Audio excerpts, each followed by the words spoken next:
నమస్తే. నేను మీ పద్మావతి. 17వ తేదీన తొలి ఏకాదశి మొదలవబోతుంది. కాబట్టి దీంట్లో ఏ నియమాలు పాటించాలి? ఏ నియమాలు చేయాలి? ఎటువంటి పనులు చేయడం వల్ల మనం సంతోషంగా, సుఖ సంతోషాలతో వర్ధిల్లుతాము? ఇలాంటి ప్రశ్నలు ఎంతోమంది మనసుల్లో మెదులుతూ ఉంటాయి. మరి అలాంటి సందేహాలన్నీ తీర్చడానికి మనతో పాటు ప్రముఖ జ్యోతిష్యులు బ్రహ్మశ్రీ నందిబట్ల శ్రీహరి శర్మ శాస్త్రి గారు మనతో పాటు ఉన్నారు. ఆయనతో మాట్లాడి పూర్తి వివరాలు తెలుసుకునే ప్రయత్నం అయితే చేద్దాం. నమస్కారం సార్. వాగర్థావివ సంపృక్తౌ వాగర్థ ప్రతిపత్తయే జగతః పితరౌ వందే పార్వతీ పరమేశ్వరౌ. సదాశివసమారంభాం శంకరాచార్య మధ్యమాం అస్మదాచార్య పర్యంతం వందే గురు పరంపరాం. ఆదిత్యాయ చ సోమాయ మంగళాయ బుధాయ చ గురు శుక్ర శనిభ్యశ్చ రాహవే కేతవే నమః. శృంగేరి పీఠాధిపతులకి, కంచి పీఠాధిపతులకి నమస్కారములు తెలియజేసుకుంటూ కార్యక్రమాన్ని ప్రారంభిద్దాం. గురువుగారు, 17వ తేదీన తొలి ఏకాదశి మొదలవబోతుంది. తెలిసో తెలియకో కొంతమంది తప్పులు చేస్తూ ఉంటారు. అసలు ఆ రోజు చెయ్యవలసిన నియమాలేంటి? ఏ ఏ తప్పులు చేయడం వల్ల ఏమేం జరుగుతుంది? అసలు ఏ ఏ నియమాలు పాటించడం వల్ల సుఖశాంతులు కలుగుతాయి గురువుగారు ఇంట్లోని? ముఖ్యంగా తొలి ఏకాదశి అనేటువంటి దానికి మనం తెలుసుకోవాల్సినటువంటి విషయం ఏంటంటే, ఈ తొలి ఏకాదశి మహత్యము కానీ కథ కానీ విన్నటువంటి వాళ్ళకి కేవలం విన్నంత మాత్రమే స్మృతి అని, వినడం అంటే స్మృతి, విన్నంత మాత్రమే సకల పాపములు తొలగిపోతాయి. అటువంటిది ఈ తొలి ఏకాదశి వ్రతాన్ని ఆచరించినటువంటి వాళ్ళకి ఎంతటి పుణ్యఫలం కలుగుతుందో చెప్పనలవి కానిదిగా చెప్పవచ్చు. అందుకనే వీక్షించేటువంటి రెడ్ టీవీ భక్తి ప్రేక్షకులు ఈ యొక్క కార్యక్రమాన్ని ఆశాంతం వీక్షించండి. మీకు ఏదన్నా మళ్ళీ సరిగ్గా అర్థం కాలేదన్నప్పుడు దీన్ని లైక్ చేసుకోండి. వీడియోని లైక్డ్ వీడియోలో ఉండిపోతుంది. మళ్ళీ ప్రతిసారి కూడా మీరు ఈ కార్యక్రమాన్ని కూలంకషంగా చూడవచ్చు. ఎందుకనంటే ఏకాదశి గురించి అందరూ చెప్పేటువంటిది ఉపవాసం ఉండమని చెబుతుంటారు. అయితే ఏ విధమైనటువంటి పద్ధతులతో ఉపవాసం ఉండాలి, అన్ని ఏకాదశులలోకెల్లా గొప్పదైనటువంటి ఈ తొలి ఏకాదశికి ఎందుకు ప్రథమంగా స్థానం అనేటువంటిది కలిగిందనే విషయాన్ని క్లుప్తంగా తెలుసుకుందాం. ఇక ఈ తొలి ఏకాదశి రోజున ఈ వ్యక్తులందరూ కూడా ఒక కాలంలో, అంటే పురాతన కాలంలో, యుగ యుగాలలో చాతుర్మాస్య దీక్షని ఆచరించేవాళ్ళు.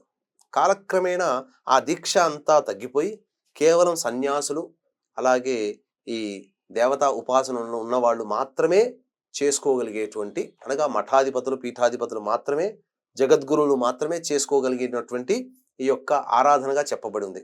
కానీ ఒకప్పుడు మానవులందరూ, మనమందరం కూడా ఆచరించిన వాళ్ళమే. కానీ నియమాలు పాటించలేకపోవడం వల్ల దాన్ని పక్కకు పెట్టుకున్నాం. కానీ ఈ ఏకాదశి యొక్క వ్రత మహత్యము ఈ రోజు నుంచి విష్ణు భగవానుడు నిద్రలోకి జారుకుంటాడు. ఎప్పటి వరకు? కార్తీక మాసములో వచ్చే ఏకాదశి రోజున. ఈ రోజున శయన ఏకాదశి, ప్రథమ ఏకాదశి అని అంటారు. అంటే సంస్కృతంలో ప్రథము అంటే తెలుగులో అర్థం తొలి, కాబట్టి తొలి ఏకాదశి అయింది. ఇక ఈ రోజు నుంచి నిద్రపోతాడు.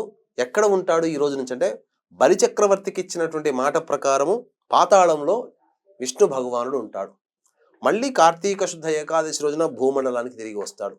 ఈ రోజు నుంచే, అనగా ఉత్తరాయణం ప్రారంభమైనప్పుడు విధంగా దక్షిణం నుంచి తూర్పు వైపునకి వస్తాడు సూర్యుడు.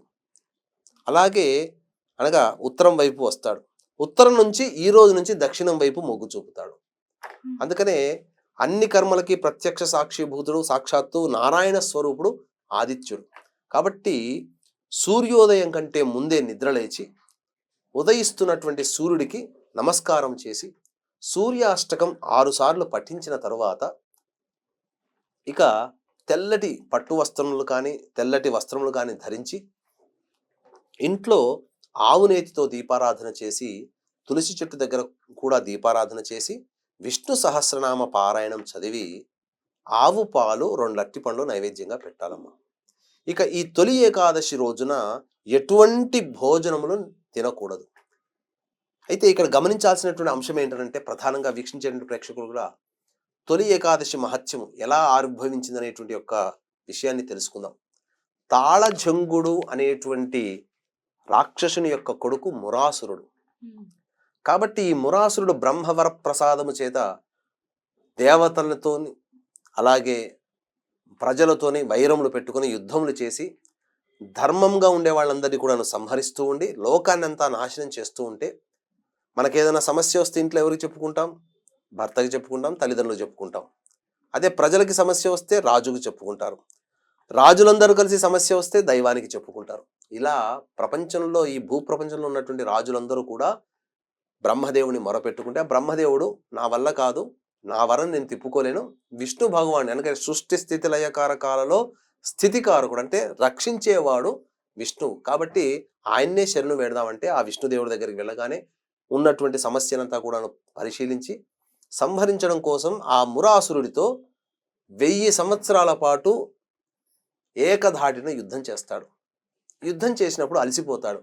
ఒక గుహలో నిద్రపోతూ ఉంటే ఆయన శరీరం నుంచి ఒక దేవతా కన్య ఉద్భవించి ఆ విష్ణు భగవానుడు చేయాల్సినటువంటి కార్యాన్ని ఆ దేవత చేసి మురాసురుని చంపుతుంది. అంతటా విష్ణు భగవానుడు లేచిన తర్వాత నేను చేయాల్సిన పని నువ్వు చేసావు కాబట్టి నాకు ఎంతో ఇష్టమైన దానివి అయ్యావు, కాబట్టి నీకేం వరం కావాలి కోరుకోనంటే ఆమె 3 వరాలు కోరుకుంది. ఒకటి, నీకు ప్రియమైనటువంటి వ్యక్తిగా ఉండాలి. 2, నన్ను ఆచరించినటువంటి వాళ్ళకి అనగా నన్ను పూజించినటువంటి వాళ్ళకి, నా పేరుతో పూజించినటువంటి వాళ్ళకి నువ్వు మోక్షం ఇవ్వాలి. 3, నీకున్నటువంటి అనేక తిథులలో ప్రాముఖ్యమైనటువంటి తిథి నాకే కలగాలి అని కోరుకుంది. ఈ 3 వరాలు విష్ణు భగవానుడు ఆ యొక్క దేవతకి కన్యకిచ్చాడు. తద్వారా ఏకాదశి వ్రతం అనేటువంటిది ఆ రోజు నుంచి జరిగింది. ఇది ఎప్పుడు జరిగింది? కృతయుగ కాలంలో జరిగింది. ఏ కృతయుగం అంటే మనం చెప్పలేం. రాముడున్న కృతయుగమే కృతయుగం కాదు. రాముడి కన్నా ముందే కృతయుగాలు చాలా ఉన్నాయి. ఆ కృతయుగంలో జరిగింది. ఎందుకంటే రాముడు కూడా ఏకాదశి వ్రతాన్ని ఆచరించాడు అని మనకు పురాణం ప్రకారం తెలియజేయబడుతుంది. కాబట్టి రాముడి కంటే, రాముడున్న కృతయుగం కంటే ఇంకా ఎన్నో యుగాల్లో ఉండే కృతయుగంలో ఈ ఏకాదశి అనేటువంటిది ఉద్భవించింది. అయితే విష్ణు భగవానుడి యొక్క వరప్రసాదముతో ఉన్నటువంటి పాప పురుషుడు బ్రహ్మ యొక్క పాలభాగం అంటే, ఈ యొక్క పాలభాగం అంటే నుదుటి నుంచి చెమట బిందువు రాలిపడి భూమి మీద పడి దాని ద్వారా ఉద్భవించినటువంటి రాక్షసుడు, ఈ ఇద్దరూ కలిసి మాకు స్థానం ఇవ్వండి, మాకు ఒక స్థానం కావాలి అని అడిగినప్పుడు అప్పుడు బ్రహ్మ ఏం చేశాడంటే, ఏకాదశి రోజున ఎవరైతే అన్నమును భుజిస్తారో వాళ్ళ యొక్క దేహంలోకి మీరు ఆ అన్నం రూపంలో దేహంలోకి వెళ్ళి వాళ్ళని సంహరించండి అని అందుకని చెప్పడం జరిగింది. ఇక ఆ రోజు నుంచి తెలుసుకున్నటువంటి మానవులందరూ కూడా ఏకాదశి తిథి రోజున భోజనం చేయడం మానేసేశారు, ఉపవాసం ఉండడం మొదలుపెట్టారు. ఈ విధానంలో ఉండడం వల్ల 120 సంవత్సరాలు బ్రతికారు. ఏకాదశి రోజున కూడా భుజించిన వాళ్ళకి అనారోగ్యాలు ఎక్కువగా చేస్తున్నాయి. సైన్స్ పరంగా ఇది ప్రూవ్ అయింది కూడా. ఎందుకనంటే మొన్న కరోనా కంటే ముందు కూడా మన వాళ్ళు ఆచరించారు. కరోనాలో ప్రపంచమంతా అట్టుడికిపోయింది. మనకంటే విదేశాల్లో ఉన్నటువంటి వారి యొక్క శరీరాలు, వాళ్ళు ఎంత ఫుడ్ తీసుకున్నా, ఎంత జిమ్ చేసినా, ఎంత డైట్ కంట్రోల్ ఉన్నా చాలామంది పిట్టల్లా రాలిపోయారు. మన భారతదేశంలోని వ్యక్తులు చాలా గట్టిగా ఉండగలిగారు. దీనికి గల కారణం ఏంటి, వీళ్ళ శక్తి ఏంటి అని అంటే వీళ్ళ డిఎన్ఏని టెస్ట్ చేశారు. ఇప్పుడంటే మనం అందరం భోజనం చేస్తున్నాం, కానీ ఏకాదశి రోజున అనే తేడా లేకుండా మన పూర్వీకులు అయితే ఆచరించారు కదా, వాళ్ళ డిఎన్ఏ మన రక్తంలో ఉంది కదా. మరి వాళ్ళు ఆచరించిన విధానం ఏంటంటే ఏకాదశి రోజున భోజనం అంటే నెలకి 1 లేదా 2 రోజులు కటిక ఉపవాసం ఉంటే శరీరంలో ఉన్నటువంటి మలినాలన్నీ పోతాయి. అందున ఏకాదశి రోజున ఉపవాసం ఉంటే అనగా చంద్రుని మానాన్ని అనగా చంద్రగమనాన్ని అనుసరించి ఉండేటువంటి ఈ యొక్క ఏకాదశి తిథి రోజున ప్రత్యేకంగా ఉపవాసం ఉన్న వాళ్ళకి శరీర ఆరోగ్యానికి లింక్ ఉంది. ఏకాదశి రోజున అంటే మరి ఎన్నో రోజులు ఎన్నో తిథులు ఉన్నాయి, ఎన్నో తిథుల్లో పెట్టవచ్చు కదా. శాస్త్రము ఆనాడే సాంకేతికంగా వైజ్ఞానికంగా మన భారతీయులు ముందున్నారు కాబట్టి ఏకాదశి తిథి వచ్చిన రోజున ఉపవాసం ఉంటే ఆ రోజున ఉపవాసం ఉండడం ద్వారా శరీరంలో ఆరోగ్యం చేకూరుతుందని కనిపెట్టారు. అందుకనే ఏకాదశి వ్రతాన్ని ఆచరించమని మనకు చెప్పడం జరిగింది. ఈ విధంగా ఎవరైతే ఆచరిస్తారనగా ఏకాదశి వ్రతం రోజున చెయ్యకూడని పనులు ఏమన్నా ఉన్నాయి అనంటే అది ఖచ్చితంగా భోజనం భుజించకూడదు, మాంసాహారం భుజించకూడదు, మద్యపానం చేయకూడదు, ముఖ్యంగా దంపతులు దాంపత్యంలో ఉండకూడదు, బ్రహ్మచర్య వ్రతాన్ని ఆచరించాలి. మనము శివరాత్రి రోజున ఏ విధంగానైతే జాగారం చేస్తామో విష్ణునామ స్మరణ చేసుకుంటూనైనా లేదా విష్ణు సహస్రనామ పారాయణం చేసుకుంటూనైనా కానీ ఆ రోజంతా ఏకాదశి రోజున ఉండడం, జాగారం చేయడం అనేటువంటిది చాలా ముఖ్యమైనటువంటిది. చేసిన తర్వాత సూర్యోదయానికి ముందే మళ్ళీ కాలకృత్యాదులు తీర్చుకొని సూర్యోదయానికల్లా మళ్ళీ విష్ణు దేవాలయానికి చేరుకొని అక్కడ ఉన్నటువంటి గోవులకి గోగ్రాసము అనగా గోవులు తినే పదార్థాలు, అన్నం మాత్రం పెట్టకండి, గోవులు తినే పదార్థాలు గనక పెట్టి అప్పుడు స్వామివారికి నివేదనగా ఏదైనా పదార్థాలు పండ్లు ఇవన్నీ నివేదన చేసి ఇంటికి వచ్చి భోజనాది కార్యక్రమాలు ద్వాదశి తిథి రోజున చేయాలి. ఇక ముఖ్యంగా గమనించుకోవాల్సింది ఏంటంటే ద్వాదశి తిథి రోజున దేవాలయానికి వెళ్ళినప్పుడు అక్కడ మీరు ఖచ్చితంగా మీ శక్తి కొలది అనాథలకి ఏదైనా తినే పదార్థములు పంచిపెట్టండి. తద్వారా అన్నదానం జరిగినంత ఫలితం కలుగుతుంది. తద్వారా మీకు ఏమవుతుందంటే అనంతమైనటువంటి పుణ్యఫలము కలుగుతుంది. అంటే ఈ ఏకాదశి వ్రతాన్ని ఆచరించిన వాళ్ళందరికీ మోక్షం కలుగుతుందా, ఇట్టే వస్తుందానంటే అంత సులభం కాదు. మీతో పాటు వీక్షించేటువంటి ప్రేక్షకులతో పాటు నాతో పాటు కూడా ఈ కలియుగంలో మనం పుట్టాము అనంటే మనకు పాపకర్మలు ఉన్నాయి కాబట్టి మోక్షము రాకపోయినా మోక్షాన్ని ప్రసాదించబడేటువంటి ఆధ్యాత్మిక చింతన పెరుగుతుంది. వచ్చే జన్మల్లో ఇప్పుడు ఈ జన్మలో చేసుకున్నటువంటి పుణ్యం వల్ల వచ్చే జన్మకి మోక్షాన్ని పొందే అర్హతైనా లభించవచ్చు. లేకపోతే ఈ జన్మలలోనైనా కానీ భవబంధాలన్నీ కూడా తొలగిపోయి బాధ్యతలన్నీ తొలగిపోయి సంపూర్ణంగా మనస్సుని పెట్టగలిగేటువంటి, దైవం మీద మనస్సు పెట్టగలిగేటువంటి యొక్క శక్తి, ప్రేమ, అలాగే భక్తి ఇవన్నీ కూడా చిన్నతనంలోనే కలుగుతాయని చెప్పవచ్చు. కాబట్టి ఈ యొక్క 17వ తారీఖు రోజున వస్తున్నటువంటి తొలి ఏకాదశి యొక్క ప్రాముఖ్యత ఏంటనంటే అనురాధ నక్షత్రముతో వస్తుంది. ఈ అనురాధ నక్షత్రం ఏంటంటే దేవత, రాక్షస, మానవ సంబంధించినటువంటి నక్షత్రములు ఉన్నాయి. ఒక్కొక్క దేవత గణంలో 9, రాక్షస గణంలో 9, మానవ గణంలో 9 కలిసి 27 నక్షత్రాలు.